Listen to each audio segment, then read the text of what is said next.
Hey, it is your buddy, Peace and Harmony with you here today. Much love going out to all the beautiful empowered harmonizers. And we are zooming in and focusing in on a great viral question. And that is sort of after you've had a history of relationships with people who have been controlling, manipulative, people who are deceptive, so that you've sort of been controlled by them. In other words, the locus of control has always been outside of you. You're worried about what they think, their reactions, their opinions, their feelings, and you're always sort of watching others. You become hyper vigilant, hyper attuned to the presence of others. In other words, you don't have an internal locus of control. You're not wondering kind of about what's going on with you. You're not living in the present moment.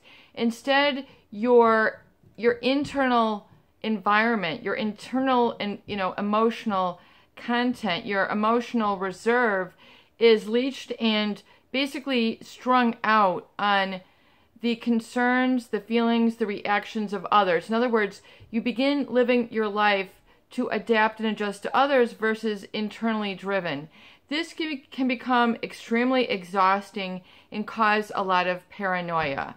If you have an external locus of control, in other words, there's always someone else's standard which you are sort of calculating and trying to fit in and sort of, dodge a bullet of. You're always kind of wondering what they're thinking about. You're always trying to get on their good side or prevent them from reacting negatively. Perhaps, you've had a lot of criticism or people who were harsh, perhaps physical or emotional abuse, and so you're always hyper attuned to the reactions of others. It's very difficult because to maintain an internal peace as well as self-esteem, because your locus of control is like a moving target. You never know what's coming next. You never know who's going to lash out. You never, you are living through a very strong sense of uncertainty, hypervigilance. As soon as things start going good, or you have an internal locus of control, immediately the body wants to flinch and flail and say, oh no, you can't relax. Oh no, you don't have self-esteem. Oh no, you have to constantly be on guard. And because this feeling state has not been validated and it has not been supported, quote unquote, by others. So specifically, if feeling okay, just being, having self-esteem, in other words, not worried about what's going to happen later on, not worried about what's going to happen at the grocery store, not worried what's going to happen at work, not worried what's going to happen over the weekend. This is, not worried what's going on with others. Are they okay? Do they need me? If I don't call them, are they going to be mad at me? All this is, basically indicative of an external locus of control or symptomatic of being around a lot of very controlling, deceptive, sort of power-hungry people who want to keep you in a reactionary state. So if you're constantly reacting, you're constantly in that fight or flight mode. You're always trying to sort of wonder where the next shoe is going to fall, when the next feather is going to drop, if a feather is going to drop, should you grab it?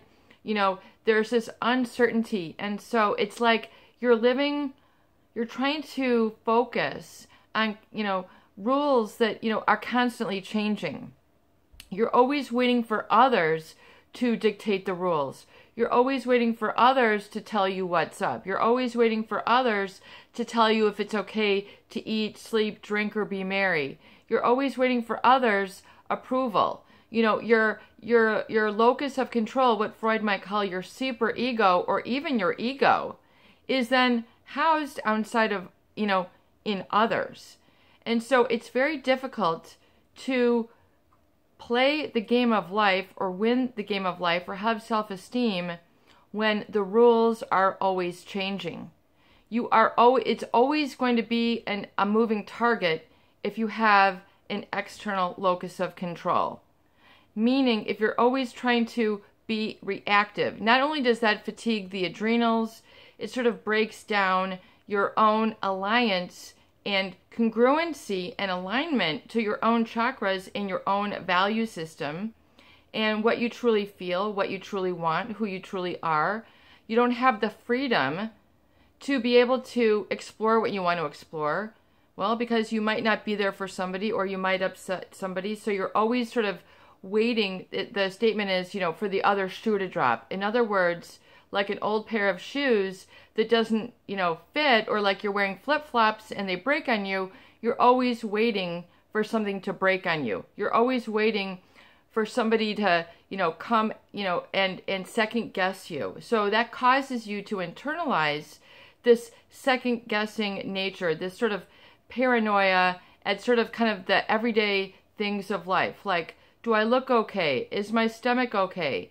Should I eat this? Should I, eat that? Should I go there now? Oh, maybe not. Maybe I'm asking too much. Should I go for that job? Should I, there's this constant checking and this constant uncertainty that makes it very difficult to function. And so that's a real good indicator that you have been sort of, there's been an injury or dent to your own internal locus of control, or your own focus, your own value system, your own value state, your self-esteem, and sort of that internal clock. And it can become a very difficult phase, but it does get better once you acknowledge that and begin to calm yourself down. And remember that fear is false evidence appearing real. So, meaning that you get anxious at nothing. There's nothing in the environment that should be a threat. In other words, you feel on edge when there's no threat present. So it's kind of like you're housing and harboring in these old images, the old statements, these old feelings where, somebody had made you feel this way, and then you gave them the go ahead. Yeah, you're right. You're above me. You're better than me.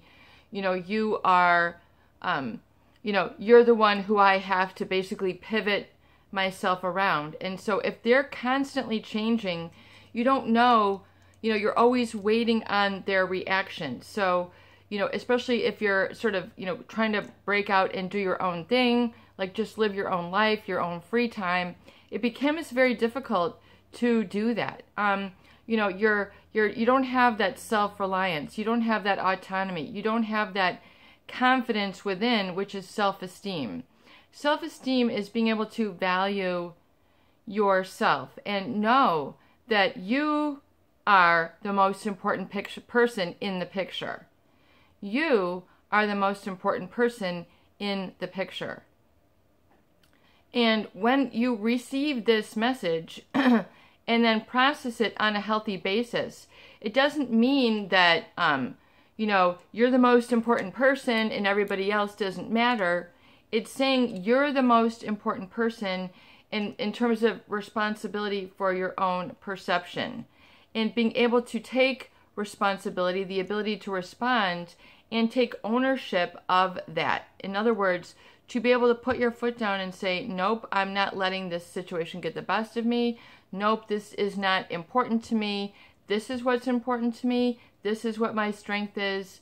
I'm going to nurture this. I know this about myself. But if you're constantly on the lookout, you're kind of always fearful. You're always sort of got that social anxiety. That is perpetrated by a perpetrator. In other words, it's to understand that, earlier in time for you, or for those who have been in relationships with chronic criticizers, controllers, they would, narcissistic, psychopathic, they're going to try to deaden your natural instinctive response to things. In other words, you might instinctively say, well, it's okay for me to leave the groceries in the car for a minute. I'm just going to run in and get something. It'll be okay. And then someone goes, it's going to be okay? Like they're doubting your thought process. And this is deeply damaging and deeply hurtful. And so, it gets you in, it cultivates self-distrust. Okay? Distrust in yourself. Now, if you don't have self-trust, if you don't have an internal locus of control, that means whomever this person you've now allowed in to give that that commander seat to. You've given them the right to have ownership over your feelings. And no one takes ownership of any man or any woman. However, the person who is narcissistically controlling, they will have you believe, or cultivate it so that you believe, that your life, quote unquote, is theirs. Your quote unquote values are theirs to control or have input on. Your feelings, your decisions, your emotions, and your natural flow state are theirs to correct. They're theirs to adjust. They're theirs to make a dent in, put a scratch in, throw a wrench in it, and make it effed up, make it mixed up, make it dysfunctional. So other people be like, oh, you know, they see you, especially those people who are controlling, and those people who want to, you know, who are threatened by you, largely the narcissist and, you know, the psychopath, you know, they want to have this control because, you know, deep inside they are threatened by your well-being. They're threatened by your self-esteem. They're threatened by your independence. They're threatened by your autonomy. They're threatened by your boundaries and standards. They are threatened by your happiness. They are threatened by your learning. And so they're threatened by this, your self-expansion and operating at a higher vibration. In other words, they're always trying to put a snag in it. They're like that little catch in the sweater that makes it all unravel. They're the great, you know, wanting you to unravel. If they can get a hold of that little loose end, that's, you know, if your loose ends aren't tied up, if you've got this open, energetic space where they can reach in and pull and tug on that little string and make you unravel so that you're no longer a sweater, you're just a pile of messy string, you know, that is the narcissist. And they do it and then they go, I told you you were weak. I told you you couldn't do it. I told you you don't have your life together. You know, and then here they come in, well then let me pick you up and let me control you again. And then here comes the unfurling of the sweater. See, I told you were a mess. See, I told you. And then it's this cat and mouse dance, you know. So I told you were too sensitive after they bite you. You know, I told you you don't have anything going for you after they give you a setback. I told you, you know, you can't, there's something wrong with you after they, you know, manipulate you emotionally. So it's like they're causing the very wound with which they will criticize you for. So that is external locus of control. And if you've been exposed to this as a young child, then this is your caregiver. I mean, you know, between, you know, the ages of, you know, 0 and, you know, 18, 21, 26 nowadays, even longer, you know, this person is what Freud would call your super ego. They're your voice of reason. They are the one that keeps you in the checks and balances between your undisciplined id, which means your spontaneous self, your playful self, your innocent self, and then your ego, which is reality testing and kind of, you know, getting into that balance between the mediator, and then the super ego is like your moral conscience, so to speak. That's just a real nutshell, sort of, you know, simplified version. And then, you know, it's the mediator between that balances everything out, and then you have harmony and you have function. However, you know, you're not going to have this. You're not going to have this experience in your life, or your I am, or your self-esteem, if you are constantly then worried, if you've been then addicted and groomed to be worried all the time. Worry becomes the new normal. You know, worry, agitation, being cranky, being, you know, on edge, being anxiety ridden.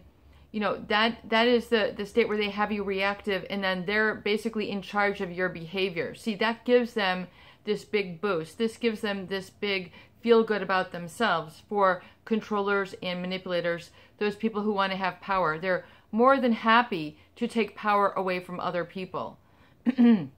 They are the benefactor. They are the beneficiary of you, versus you and your life and being able to live it, you know, directed, internally self-directed, and which is basically when you value yourself and respect yourself and have trust for yourself. But you can't know that, learn that, experience it if you are still surrounded and you've still got this emotional addiction to this agitation and this edge. And you're always, because then your neurological system becomes accustomed to those neurochemicals and those neurons wiring and firing together. So, that feeling repeated and reinforced over time, which is reinforced by you as well as them. I better not say anything. I better do this. I better do that. Meanwhile, you're neglecting what you truly need, i.e. you need to get away from them. You need to be independent. You need to be able to live your own life. You need to be able to earn your own money. You need to be able to, pursue your own journey. That is your human inalienable right. But they won't show you that. They won't let you be informed that. They won't let you do that. They will try to then sabotage and then create a smear campaign or flying monkeys, either literally or figuratively in your head. So meaning that it's very difficult to have relationships where it's your authentic self directly with another. In other words, there's always like a person with their foot in between the two of you. Hey, listen to me. What would I think about this? What would I do here? If it was up to me, and so it's like you're never ever whole, 100%, all the way there, safe, and protected by boundaries and standards, and then being able to, enforce them. So boundaries is able to say, no, enough is enough. I need peace and quiet. No, enough is enough. This is what I want to pursue. I want to read a book versus go out and get smashing drunk and with you guys, No, I need to hunker down and conserve my energy because I have to work tomorrow versus someone's like, well, giving you a pressure. And oftentimes one becomes paranoid when they're trying to assert their boundaries and their standards. So your boundaries and your standards need to be practiced and reinforced through yourself, which takes work, which takes affirmations, which takes practice and the tools that we discuss here to be able to enforce. And your standards mean, what? I'm not going to stoop. I'm not going to reduce myself. I'm not going to go against my own best grain. I'm not going to go against my best nature. I'm not going to go against my internal homeostasis, my internal thermostat. In other words, this person tries to throw you off, you're out of there. Sorry, Charlie, here's a quarter, call somebody who cares. I'm out of here. I'm not putting up with this. So you need to develop a zero tolerance for being mistreated. That is developing your confidence and raising your standards. I refuse to be treated this way. I refuse to live in a paranoid state. I refuse to be in this environment, this milieu, with this feeling. I refuse. I'm done. End of story. And anything in my environment or in my relationships that causes me to feel paranoid, second guess myself, create this self-distrust, is part of that whole criticism loop. Someone else is controlling me loop. Someone feels that they have the right to my time, my energy, sort of usurping that, particularly along the lines of worry. You don't need someone to worry about you. You need someone who can respect you. Worry, I had a great friend, confidant, and colleague who once said, worry is the most worthless emotion. Worry is the most worthless emotion. So, in other words, worthless meaning lacking value. And if you're filled with worry, you're filled with a lot of worthlessness or feeling worthless, of little value, of little importance, of little significance. It's just, if you're always worried, deep inside there's a festering insecurity.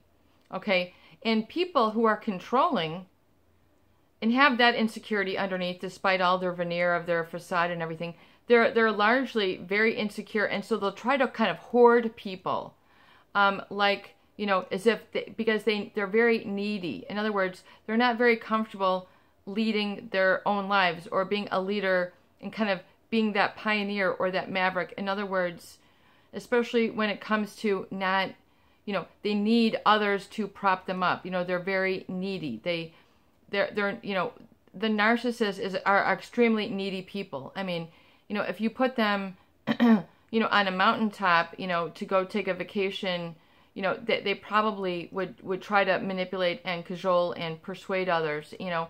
So they're not very good at being alone. So, you know, and you really need to look out for this nowadays, especially in social media. I mean, we're not even going to go there right now. That's just like a whole nother month of videos that we could even talk about that and how you should protect yourself and have boundaries and standards with regards to controlling social media and its effect in your life and how, you know, it affects your self-esteem. I mean, but that's a great example of an external locus of control where it's becoming normalized nowadays for, you know, your Facebook status, especially for, you know, the young generation.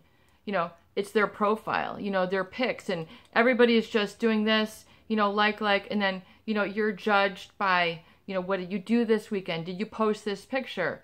You know, you've got this external locus of control. You're not, you know, developing art for art's sake. You're developing it to get reactions or likes. So it becomes this whole external locus of control, and people have a huge danger of violating, going against their own boundaries and standards, and sort of abandoning their better values, their better rational mind for themselves, and putting it out there on everybody else in the Facebook world, particularly, and Instagram. Now, think what you want. That's just a whole nother topic. hugely sensitive to that and the welfare of our younger generations. So, I mean, just the whole, and this is a whole topic. I mean, we could, there's a lot here packed into that question, but it's to understand then that, you know, why you feel, it's to understand, you know, what is the difference and how does one take away from the other. So it's kind of like that external locus of control. They're basically leeching you. In other words, you know, like pulling out the nutritive or self-esteem from your I am within your own body. It becomes like, quote unquote, the wrong place to be. You know, it's scary to look in the mirror. It's scary to talk to people. It's scary to do this. You know, there's this always sort of fear and this unknown, you know, by what's going to happen. And then this big what's going to happen is like looming large. And then this is basically what's then fostering complex PTSD. And the PTSD, there's this huge external locus of control, you know, depending on how it was created, whether it was, you know, someone who experienced a traumatic event, several traumatic events, especially those people who serve their country and go out into battle and such. You know, there's this huge external locus of control, which is fear-based, which then is always running through them all the time. False evidence appearing real. I mean, it's very difficult to walk out their own door. You know, and so they have to take baby steps, you know, go to the mailbox, now go to the end of the street, now go a block and turn home, and then go 2 blocks. And so, you know, beginning to test it and then being able to breathe confidence into those moments. So it is a process. It does, you know, and it's to understand that once you let go of everybody's reaction, you let go of where everybody else is at. In other words, not trying to keep up with the Joneses, the Smiths, the Avatar, the this, the that, you know, do I have enough Facebook? Do I have enough that? Letting go of all of that and saying, you know what, that doesn't matter. How I feel and my happiness is what matters. And you're letting go of then other people's, you know, responsiveness to you as what makes you you. In other words, if you could go 4 days without someone saying, that's right, do that, you know, that's right, do that, or, you know, and you let go of people on a string, so to speak, that then you're able to really sort of shine and shine from within. And it's not like, oh, you know, I'm shining. It's basically feeling a sort of warmth, focus, drive, and passion within yourself. That's okay with the feeling of being in your own body. Self-esteem is being able to say, I'm okay. You know, I matter. I am of value. And I don't base my value in my sense of myself on what others are doing or my role in their lives. You know, it's a very important distinction, because people need to be able to meet you where you are. You know, and you don't have to adapt and adjust to always be where people are at. You know, there's a saying, you know, I'm going to do me today. And, you know, so that really is very important, you know, to do you today, to do what makes you comfortable, what makes you happy, what makes you feel safe. You know, and you might need to have affirmations to develop self-esteem, to feel okay with having self-esteem. Oftentimes, people's decision-making and their paranoia or hypervigilance or agitation can be based on guilt, because, you know, I've been taught that it's not okay to have self-esteem, that this is very dangerous. This is hazardous. It's hazardous for me to go out and have friends. It's hazardous for me to feel good about myself. It's hazardous for me to look good. It's hazardous for me to follow my interests. It's hazardous for me to follow my pursuits. It's hazardous for me to then, you know, have that internal, you know, my own personal power. In other words, this has been refuted, knocked down, damaged, that I don't even recognize it anymore. So you have to come to recognize, you know, that the more you have control over your perception and responsiveness and what you put your eyes on, what you put your ears on, what you put your fingers on, your hands on, your taste on, your intuition on, and your higher consciousness on, is all that matters. And having that focus, that is your human right. And Stuart Wilde had a great exercise of free will. And it seems very simple, and I've recited this earlier in other videos, that you need to be able to practice free will. And so free will might say, you know what, I'm going to go out in my front yard and I'm going to walk 20 steps this way and 20 steps back. And then I'm going to make 20 steps to the right and then back, and then 20 steps to the left and back. That is me exercising free will. So it's important to exercise your free will intentionally and deliberately, and do this and see that you are safe. And then you'll begin to develop some sort of semblance of self-trust and self-direction and autonomy, industriousness, and sort of that value, that self-esteem. Self-esteem will take care of you. Valuing and trusting yourself will take care of you. Making sure that you work to protect yourself and be safe and nurtured in the way that you see fit will protect you and will serve you. So whether it's doing the recovery date, doing the recovery gift, doing the writing, finding where your talents are and pursuing them, you know, and then getting results and finding what yields results for you is the most important thing to developing that self-esteem and being resilient and resistant to manipulators, because they eventually will not be attracted to people who have self-esteem. You know, they're going to find those people who are going to buckle, who are going to falter, who are going to be reactive, you know, and try to trigger. And so you want to also become aware of when you're triggered and be like, no, that doesn't make me scared. No, that doesn't make me feel bad about myself. No, I'm not going to take that invite. No, I'm not going to do that to myself. I'm not going to emotionally bankrupt myself. I'm not going to buy into that. And so really it is knowing that and be given the permission to say, yes, I am, I deserve, I am worthy, and I am worth infinite value. I am worth infinite value. I am worth infinite value. Don't put a limit on the value of yourself. It's very important that you have that open-ended feeling within yourself, because then you will connect to the divine within you. The divine will run through you, and you'll be able to live in touch and knowledge and close to that once you really bring that feeling into your energetic state. I have infinite value. Then you blow off the lid. You blow off the paranoia. Do not live by the tenets of paranoia. Yes, be careful, be cautious, but develop that feeling state and reinforce it for yourself in things that make you comfortable, things that make you feel good. It, whether, someone says it's this way, it's that way, that's weird. Today and nowadays, you have to be able to embrace your uniqueness, your weirdness, your value system. You need to be able to develop that, and you need to be able to live that more than ever, because more than ever, it's going to be challenged. So we're going to touch on a lot more of this topic. I think that's an awesome question. So thank you so much for your inquiry. And this is your buddy, Peace and Harmony, with you here today. And I hope that these videos do help. Please share and please subscribe for more great tools, videos, discussion, and support.